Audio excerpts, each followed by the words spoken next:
Here I present for you The Wife of Bath's prologue by Geoffrey Chaucer. This is part of the frame story. And so here we have the pardoner, whose story we just finished, riding alongside the wife of Bath. And as this picks up, they've been arguing about what makes a good marriage, about what women want, about how men should behave, and that sort of thing. We just get a little excerpt of it here before she launches into her story. So the pardoner started up, and thereupon, "Madam," he said, "by God and by St. John, that's noble preaching no one could surpass. I was about to take a wife, alas! Am I to buy it on my flesh so dear? There'll be no marrying for me this year." "You wait," she said, "my story's not begun. You'll taste another brew before I've done. You'll find it doesn't taste as good as ale when I've finished telling you my tale of tribulation in the married life, in which I've been an expert as wife, that is to say, myself have been the whip. So please yourself whether you want to sip at the same cask of marriage I shall broach.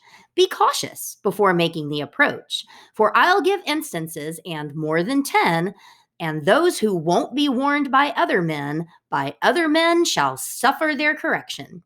So Ptolemy has said in this connection. You read his Almagest, you'll find it there. So up here, just to quickly say that she has been the whip in her marriage. In case you did not catch that in the PowerPoint video that you watched, she's saying that since she's an expert as a wife, she has been the whip. This is essentially the same thing as our saying that she wore the pants in that relationship, basically. So now the pardoner continues. "Madam, I put it to you as a prayer," the pardoner said. "Go on as you began. Tell us your tale, spare not for any man. Instruct us younger men in your technique." "Gladly," she said, "if you will let me speak. But still, I hope the company won't reprove me, though I should speak as fantasy may move me. And please don't be offended for my views. They're really only offered to amuse." She kind of gives herself a little caveat there, a little disclaimer. If you don't like what's in my story, just keep in mind it's my opinion and I'm entitled to it. And so thus begins the story of the wife of Bath's tale. When good King Arthur ruled in ancient days, a king that every Briton loves to praise, this land was brimful of fairy folk. The elf queen and her courtiers joined and broke their elfin dance on many a green mead. Or so was the opinion once, I read, hundreds of years ago in days of yore. But no one sees fairies here anymore, for now the saintly charity and prayer of holy friars seem to have purged the air. They search the countryside through field and stream, as thick as motes that speckle a sunbeam. She's saying that holy friars are now as thick as motes that speckle a sunbeam. So why are there no more fairies? Because the holy friars have purged the air by going around, as she continues, blessing the halls, the chambers, kitchens, bowers, cities and boroughs, castles, courts and towers, thorps, barns and stables, outhouses and dairies. And that's the reason why there are no fairies. Wherever there was wont to walk an elf, today there walks the holy friar himself, as evening falls or when the daylight springs, saying his matins and his holy things, walking his limit round from town to town. Women can now go safely up and down by every bush or under every tree. There's no other incubus but he, so there is really no one else to hurt you, and he will do no more than take your virtue. This is a little jab here because she's saying that women can safely walk around because used to an incubus or a satyr or some mythological magical creature might descend on women and take their virginity. They might hurt them. And she's saying, oh, don't worry. These friars will only take your virtue. Basically saying the friars are just as dangerous to women as the satyrs and incubi used to be. So now that she has established that there used to be fairy folk back in good King Arthur's day, but now the friars have made all those fairies go away. Now she starts her story long ago in good King Arthur's day. That's where this story is set. And the reason that she does this and then prefaces that back in good King Arthur's day there were fairy folk lets us know that in this story, we can then expect to see some kind of magic.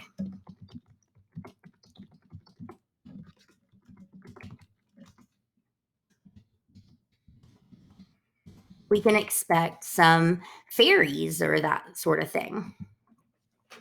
All right. So now it so happened, I began to say, long, long ago in good King Arthur's day, there was a knight who was a lusty liver, meaning he lived lustily. One day, as he came riding from the river, he saw a maiden walking all forlorn ahead of him, alone as she was born. And of that maiden, spite of all she said, by very force he took her maidenhead. If you do not know what a maidenhead is, you can look it up. But basically, he raped her. He took her by force. This act of violence made such a stir, so much petitioning to the king for her, that he condemned the knight to lose his head. This is King Arthur, remember, by course of law. He was as good as dead. It seems that then the statutes took that view. But that the queen and other ladies too implored the king to exercise his grace. So ceaselessly, he gave the queen the case and granted her his life, and she could choose whether to show him mercy or refuse. Now, there are a lot of pronouns in here that make this really confusing. So, where it says he gave the queen the case, this means King Arthur. But then it says granted her his life. This time, it's talking about the knight. And she could refuse whether to show him, the knight, mercy or refuse. So I'm marking those just so you can tell the difference between the king, he, and the knight, he. The queen returned him thanks with all her might, and then she sent a summons to the knight at her convenience and expressed her will. You stand, for such is the position still, in no way certain of your life, said she. Yet you shall live if you can answer me, what is the thing that women most desire? Beware the axe, and say as I require. If you can't answer on the moment, though, I will concede you this. You are to go a 12-month and a day and seek and learn sufficient answer. Then you shall return. I shall take gages from you to extort surrender of your body from the court. So she says she'll let him live if he can answer this question. What is the thing that women most desire? And when we read King Arthur next, we'll talk more about this concept of sending knights on quests and this idea of a 12-month and a day. It's a very common contractual time period in King Arthurian legend. All right, so now begins the quest of the knight to go out and answer this question. What is the thing that women most desire? Sad was the knight and sorrowfully sighed. But there, all other choices were denied, and in the end, he chose to go away and to return after a year and day, armed with such answer as there might be sent to him by God. He took his leave and went. He knocked at every house, searched every place, yes, anywhere that offered hope of grace. What could it be that women wanted most? But all the same, he never touched a coast, country, or town in which there seemed to be any two people willing to agree. Some said that women wanted wealth and treasure. Honor, said some jollity and pleasure, some gorgeous clothes, and others fun in bed. To be oft widowed and remarried, said others again. and some that what mattered most was that we should be cosseted and flattered. That's very near the truth, it seems to me. This is the wife of Bath jumping in here. A man can win us best with flattery. To dance attendance on us, make a fuss, ensnares us all, the best and worst of us. So these are a good collection of all the different ideas he's getting. If you filled out that journal entry, maybe you put some of these same things on there. Some say the things we most desire are these: freedom to do exactly as we please, with no one to reprove our faults and lies, rather to have one call us good and wise. Truly, there's not a woman in 10 score who has a fault and someone rubs the sore, but she will kick if what he says is true. You try it out and you will find so too. However vicious she may be within, we like to be thought wise and void of sin. So here she's saying, women don't want you to point out their faults. Women want you to say that we are good and wise and say how void of sin and blameless we are, even if we're not. That's what she's saying here. Others assert we women find it sweet when we are thought dependable, discreet, and secret, firm of purpose and controlled, never betraying things that we are told. But that's not worth the handle of a rake. Women conceal a thing? For heaven's sake! Remember Midas? Will you hear the tale? And so now she goes into an allusion to King Midas. You might remember King Midas from the story about the Midas touch, if you ever read that myth, that fairy tale about how everything he touched turned to gold. This is the same King Midas, but she's going to tell us a different story about him that happened before he got the golden touch. Among some other little things now stale, Ovid relates that under his long hair, the unhappy Midas grew a splendid pair of ass's ears. As subtly as he might, he kept his foul deformity from sight. Save for his wife, there was not one that knew. He loved her best and trusted in her too. He begged her not to tell a living creature that he possessed so horrible a feature. And she swore, were all the world to win, she would not do such villainy and sin as saddle her husband with so foul a name. Besides, to speak would be to share the shame. Nevertheless, she thought she would have died keeping this secret bottled up inside.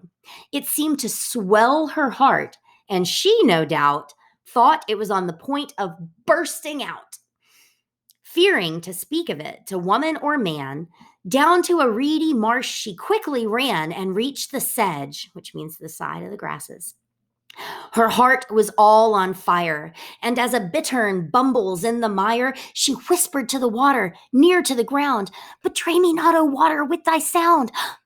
To thee alone I tell it, it appears. My husband has a pair of ass's ears. Ah, my heart's well again. The secret's out. I could no longer keep it, not a doubt." And so you see, although we may hold fast a little while, it must come out at last. We can't keep secrets. As for Midas, well, read Ovid for his story. He will tell. And so the whole point of that allusion to Midas is to prove that women can't keep secrets. Ladies, I'll let you discuss whether or not you agree that it's true that women can't keep secrets. But I believe the way this story continues is that the river tells the secret. And so you have the bubbling brook, the babbling brook, they even call it, that it babbles its way all the way down the river and calls out the secret for all to hear. But that's how myths go. However, now that she's told that, back to the original story. This knight that I'm telling you about perceived at last he never would find out what it could be that women loved the best. Faint was the soul in his sorrowful breast as home he went.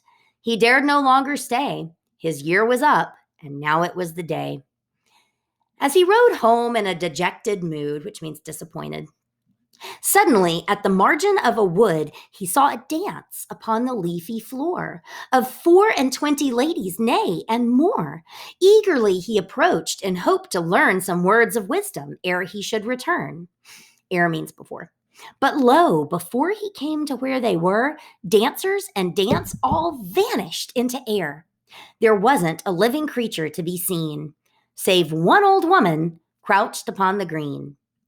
A fouler looking creature, I suppose, could scarcely be imagined. She arose and said, "Sir Knight, there's no way on from here. Tell me what you are looking for, my dear, for poor adventure that were best for you. We old women know a thing or two." "Dear mother," said the knight, "alack the day! I am as good as dead if I can't say what thing it is that women most desire. If you could tell me, I would pay your hire." "Give me your hand," she said, "and swear to do whatever I shall next require of you. If so to do shall lie within your might, and you shall know the answer before night." "Upon my honor," he answered, "I agree." "Then," said the crone, "I dare to guarantee your life is safe. I shall make good my claim. Upon my life the queen will say the same. Show me the very proudest of them all, in costly coverchief or jeweled coal, that dare say no to what I have to teach. Let us go forward without further speech." And then she crooned her gospel in his ear and told him to be glad and not to fear. So notice that what she asks him to promise is just that that he has to swear to do whatever she next requires of him. So it's this open-ended promise. He doesn't know what she's going to ask. She just says, "You'll have to do whatever I ask." And he's so desperate that he agrees to this blank, open-ended promise, which is a dangerous thing. They came to court. This knight, in full array, stood forth and said, "O queen, I've kept my day and kept my word and have my answer ready." There sat the noble matrons and the heady young girls, and widows too, that have the grace of wisdom, all assembled in that place. So you can see representatives from all ages and all types of women are there to see if they agree to his answer. And there the queen herself was throned to hear and judge his answer. Then the knight drew near, and silence was commanded through the hall.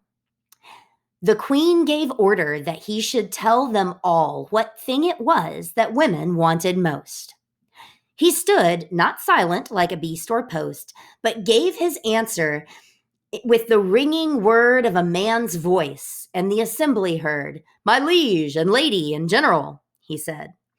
"A woman wants the self-same sovereignty over her husband as over her lover, and master him, he must not be above her. That is your greatest wish. Whether you kill or spare me, please yourself. I will wait your will." In all the court, not one that shook her head or contradicted what the knight had said. Maid, wife, and widow cried, "He's saved his life." So he was right. The old woman gave him the right answer. And now we will have to wait until next time to find out what it is she asks of him. But let's take a look at this word sovereignty before we're done. A woman wants the self-same sovereignty over her husband as over her lover. A brief overview here of medieval courting practices that we will talk more about when we get to chivalry and King Arthur. The woman was more in charge during the courtship. Women could send the man who is wooing them on a quest. He would write her poems. He would be at her beck and call.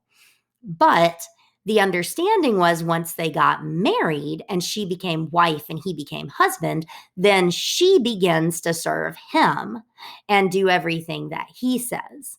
And so this answer means that a woman wants that same amount of sovereignty, which means power, once she's married. He must not be above her. The woman wants the power in the relationship. That is what the wife of Bath includes here as the correct answer that saves the knight's life.